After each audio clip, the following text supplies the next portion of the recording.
Hi everyone. So our question is explain why an antacid tablet is taken when you suffer from acidity. Acidity क्या होती है? जब हमारे stomach में excess amount में acid reduce होता है तो उसे एसिडिटी बोलते हैं. तो एंटासिड टैबलेट्स क्या होती हैं? उनमें बेस होता है. तो जब एसिडिटी हो रही होती है और एंटासिड की टैबलेट्स हम लेते हैं तो एसिड और बेस के बीच में न्यूट्रलाइजेशन रिएक्शन होती है जिसकी वजह से हमारे स्टमक में जो पेन और डिस्कम्फर्ट होता है उससे रिलीफ मिलता है. An antacid tablet is taken during acidity because it is basic in nature.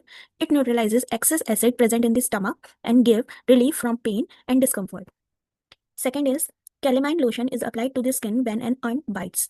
जब अंट बाइट करती है तो कैलेमाइन लोशन क्यों अप्लाई करते हैं स्किन पे? क्योंकि जब अंट बाइट करती है तो वो हमारी स्किन में एसिड रिलीज कर देती है और कैलेमाइन लोशन क्योंकि वो बेस होता है और जब हम अपनी स्किन पे उसे अप्लाई करते हैं तो दोनों के बीच में न्यूट्रलाइजेशन रिएक्शन होती है और इचिंग और इरिटेशन से हमें रिलीफ मिलता है.